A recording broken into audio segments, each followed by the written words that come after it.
నువ్వు చెప్పేవన్నీ అబద్ధాలే. రేయ్, నీకంత అనుమానంగా ఉంటే పదరా స్టేషన్కి వెళదాం.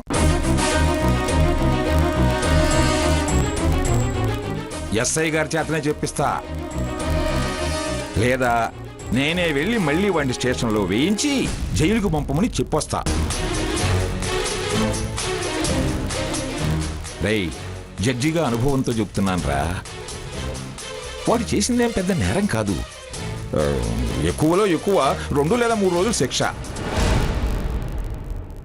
బయటకొచ్చాక నీ వెంట కాచుకుని తిరగటం మాత్రం ఖాయం. వస్తావా? నేనే లోపల పడేయించిరానా? చాలే ఆపండి. మళ్ళీ వెళ్తారట. మళ్ళీ పోన్లేరా సాకేత్, ఆ వెధవ పీడ ఈ విధంగానైనా వదిలింది. ఎంతైనా జడ్జిగా చేశారు కదా, కీడించి మేలించి ఉంటారు. రండి.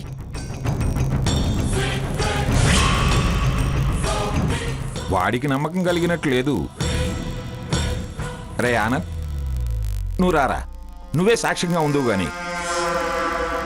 వెళదాంరా. వద్దంటున్నాగా, వదిలేయండి.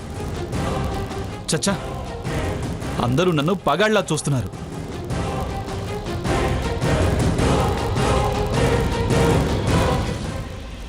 పరాయి వాణ్ణి అయిన వాళ్ళ చూస్తున్నారు.